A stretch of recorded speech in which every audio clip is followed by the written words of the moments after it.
दोस्तों नमस्कार। ये है मार्गदर्शन फॉर सिविल सर्विसेज। मैं अनुराग चौधरी।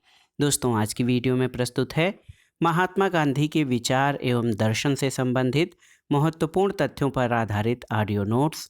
इसमें हम महात्मा गांधी के जीवन परिचय, प्रमुख रचनाएं तथा गांधी जी के प्रमुख विचारों जैसे सत्य और अहिंसा, सत्याग्रह, सत्याग्रह और निष्क्रिय प्रतिरोध में अंतर, गांधी जी के राज्य संबंधी विचार, दार्शनिक अराजकतावादी के रूप में गांधी जी, स्वराज, सर्वोदय, न्यासिता का सिद्धांत, गांधीवाद तथा मार्क्सवाद से संबंधित महत्वपूर्ण परीक्षोपयोगी तथ्यों को कवर करेंगे। तो आइए शुरू करते हैं गांधी जी के विचार एवं दर्शन से संबंधित महत्वपूर्ण ऑडियो नोट्स। इसे आप बहुत ही ध्यान से सुनिएगा। सबसे पहले जानते हैं महात्मा गांधी के जीवन परिचय के बारे में। महात्मा गांधी का पूरा नाम मोहनदास करमचंद गांधी था।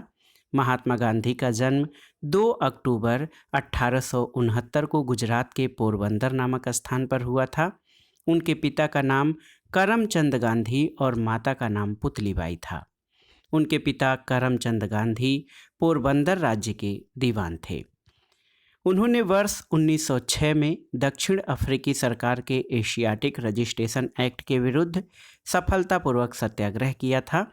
गांधी जी 1893 में एक मुकदमे की पैरवी के लिए दक्षिण अफ्रीका गए। वहां वे 1 वर्ष के लिए गए थे, लगभग 22 वर्ष तक रहे।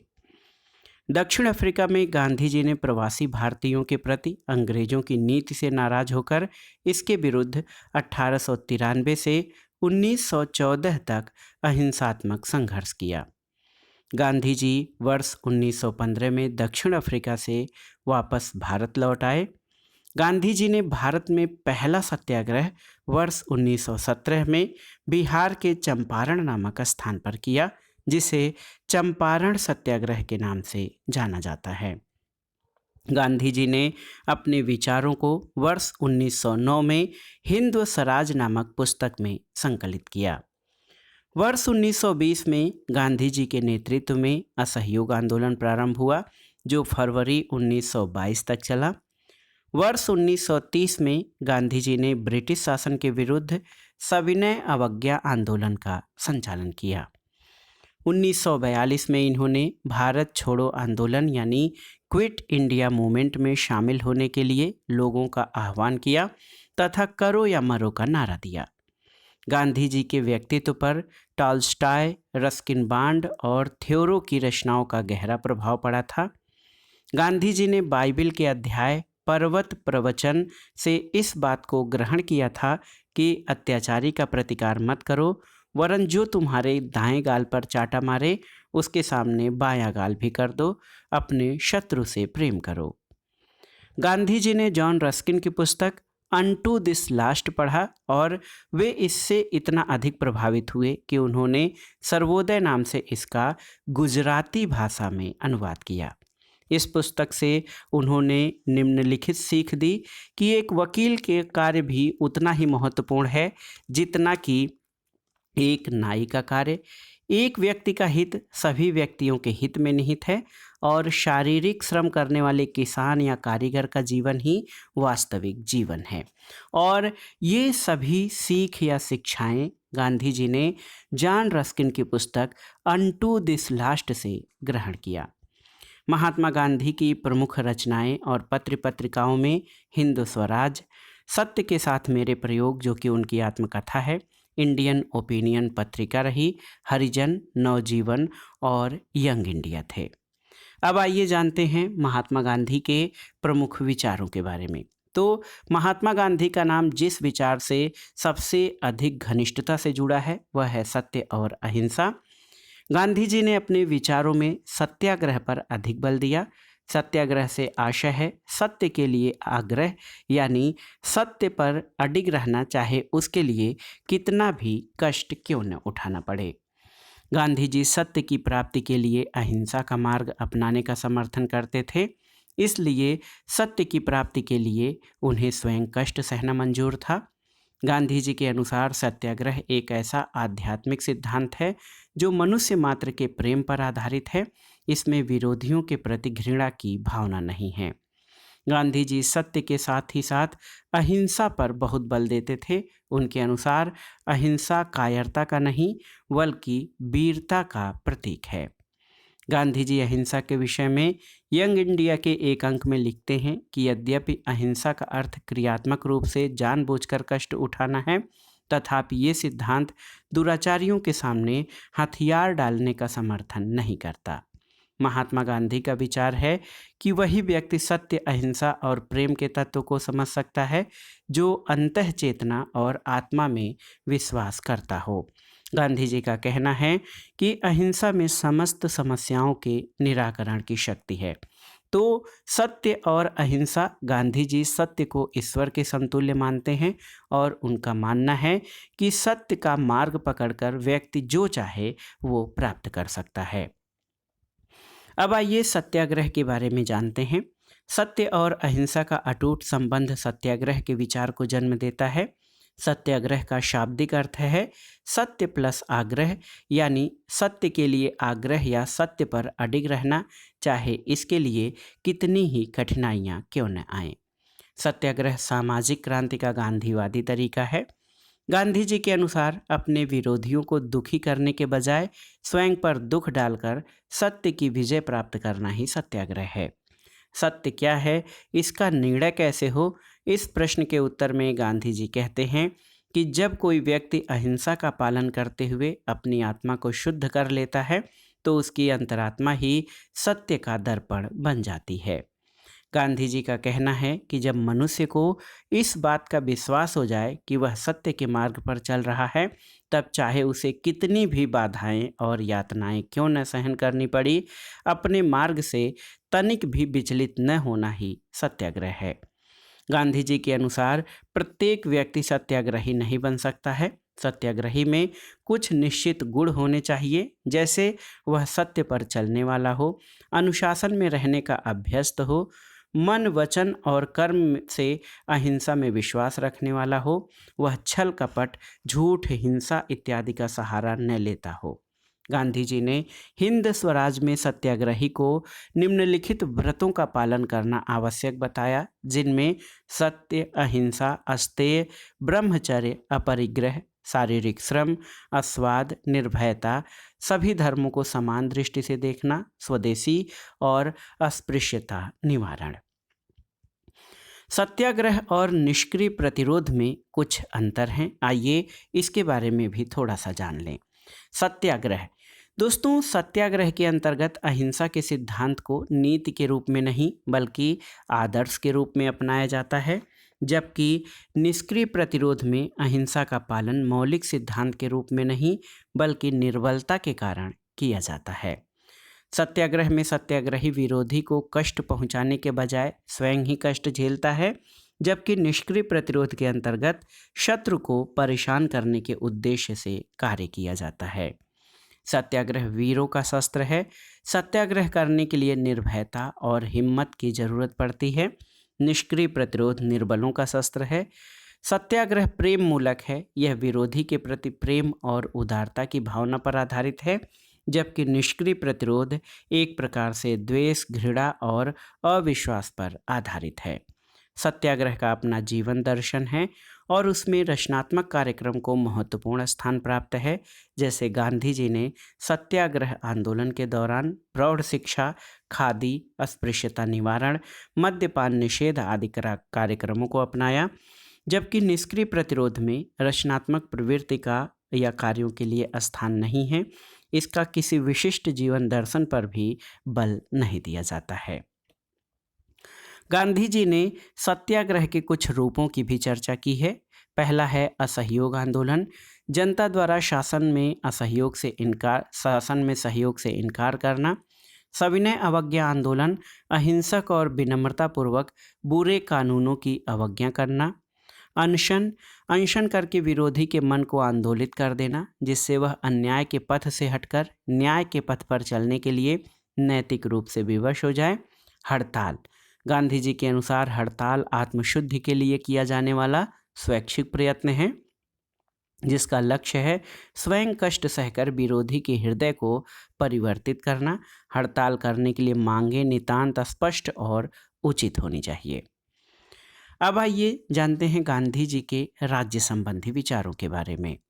गांधी जी के अनुसार व्यक्ति साध्य है और राज्य साधन है, इसलिए वे राज्य को बहुत कम महत्व देते हैं। एक प्रकार से देखा जाए तो गांधी जी राज्य का विरोध करते हैं। गांधी जी द्वारा राज्य का विरोध कुछ कारणों से किया गया है।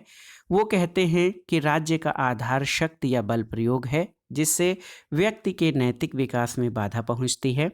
गांधी जी अहिंसा के पुजारी थे, जबकि राज्य एक हिंसा मूलक संगठन है। राज्य के कार्यक्षेत्र में वृद्धि प्रत्येक व्यक्ति के स्वावलंबन और आत्मविश्वास के गुणों को विकसित नहीं होने देता है। तो इसलिए दोस्तों, गांधी जी के विचारों के आधार पर, उनके राज्य संबंधी विचारों के आधार पर उन्हें दार्शनिक अराजकतावादी भी कहा जाता है। गांधी जी के राज्य संबंधी विचार अराजकतावादी दार्शनिक प्रिंस क्रोपाटकिन और टॉल्स्टॉय के विचारों से प्रभावित हैं। गांधी जी के अहिंसात्मक समाज में राज्य के लिए कोई स्थान नहीं है, क्योंकि राज्य की शक्ति और उसके कानून हिंसा और बल प्रयोग पर आधारित हैं। राज्य संबंधी इस विचार के कारण गांधी जी अराजकतावादी विचारों के समकक्ष प्रतीत होते हैं। गांधी जी जब आदर्श राज्य के स्वरूप की बात करते हैं, अर्थात राज्य कैसा होना चाहिए, या राम राज्य की बात करते हैं, तब वे एक दार्शनिक की तरह प्रतीत होते हैं। इस तरह से राज्य संबंधी इन विचारों के कारण ही गांधी जी को दार्शनिक अराजकतावादी कहा जाता है। गांधी जी की दृष्टि में स्वराज्य। दोस्तों, गांधी जी द्वारा प्रतिपादित स्वराज्य की अवधारणा स्वशासन, आत्मनिर्णय और स्वाधीनता की मांग को व्यक्त करता है। गांधी जी स्वराज शब्द को विस्तृत अर्थों में लेते हैं। स्वराज से उनका तात्पर्य केवल राजनीतिक स्तर पर विदेशी शासन से स्वाधीनता प्राप्त करना नहीं, बल्कि इसमें सांस्कृतिक और नैतिक स्वाधीनता का विचार भी निहित है। स्वराज के संबंध में गांधी जी का कहना है, स्वराज्य का पौधा उस देश में जन्म लेता है जिसकी जड़ें अपनी परंपराओं से जुड़ी हों, परंतु वह इन परंपराओं की त्रुटियों के प्रति भी सजग हो और दूसरों से अच्छी बातों को सीखने के लिए तैयार हो। महात्मा गांधी का आदर्श राज्य राम राज्य कैसा होगा? गांधी जी ने राज्य का विरोध करके अपने आदर्श राज्य की संकल्पना प्रस्तुत की, जिसे वो राम राज्य कहते हैं।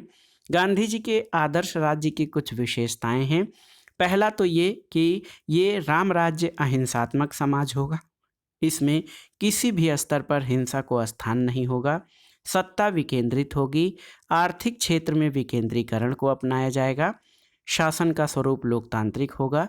प्रत्येक व्यक्ति के लिए इसमें श्रम अनिवार्य होगा। गोवध निषेध, मद्य निषेध, वसुधैव कुटुंबकम और निजी संपत्ति का स्वामी स्वयं को संपत्ति का सिर्फ न्यासी समझेगा। गांधी जी ने आदर्श राज्य की ऐसी ही कल्पना की है।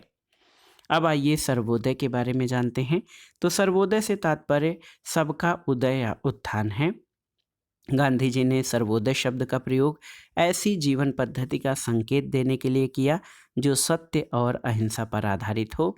इसका आशय है कि जब व्यक्ति स्वयं अहिंसा को अपने जीवन का नियम बना लेगा, तब समाज में किसी के प्रति कोई बैर भाव नहीं रहेगा और सब मिलकर सबके कल्याण के लिए कार्य करेंगे। दोस्तों, सर्वोदय के अंतर्गत गांधी जी जो है निम्न वर्ग या निचले तबके के कल्याण को महत्व देते हुए धनवान वर्ग से ये अपेक्षा करते हैं कि वो अपना धन निर्धन वर्गों के कल्याण को समर्पित कर दें। अब आइए जानते हैं बहुत ही महत्वपूर्ण न्यासिता के सिद्धांत के बारे में। गांधी जी द्वारा प्रस्तुत आदर्श राज्य की संकल्पना में धनवान और निर्धन का भेद मिट जाएगा, लेकिन यह एक लंबा रास्ता है। इसलिए तात्कालिक व्यवस्था के लिए गांधी जी एक व्यवहारिक समाधान प्रस्तुत करते हैं जो उनके न्यासिता के सिद्धांत में निहित है। न्यासिता के सिद्धांत की संकल्पना को प्रस्तुत करते हुए गांधी जी कहते हैं कि जब तक बड़े बड़े उद्योग, भारी मशीनें और बड़े बड़े व्यापार व्यवसाय के साधन समाप्त नहीं होंगे, तब तक इन उद्योग धंधों का प्रयोग सार्वजनिक हित में हो, और इसके लिए वे पूंजीपतियों के हृदय परिवर्तन की मांग करते हैं। यानी पूंजीपति अपनी संपदा को निजी संपत्ति न समझकर संपूर्ण समाज की धरोहर समझे, उसमें से उतना ही ग्रहण करे जो उसके आवश्यकता के अनुरूप हो, और शेष का वो गरीबों में या गरीबों के कल्याण के लिए उसको समर्पित कर दे। गांधी जी के आर्थिक विचारों में जो महत्वपूर्ण तथ्य हैं वो ये है कि वो औद्योगिकरण का विरोध करके मानव श्रम पर बल देते हैं। उनका वर्ग सहयोग में विश्वास है। न्यासीता के सिद्धांत में गांधी जी विश्वास करते हैं। वो बड़े उद्योग या भारी उद्योग धंधों के स्थान पर कुटीर उद्योग धंधों का समर्थन करते हैं और अपरिग्रह के सिद्धांत को अपनाने का समर्थन करते हैं। गांधी जी ने जन्म के आधार पर वर्ण व्यवस्था का समर्थन किया। वो अस्पृश्यता का अंत करने के समर्थक थे। गांधी जी बुनियादी शिक्षा या बुनियादी तालीम प्रदान करने का समर्थन करते हैं। उन्होंने सांप्रदायिक एकता और सांप्रदायिक सौहार्द बनाने पर बल दिया और स्त्री सुधार में विश्वास करते हैं।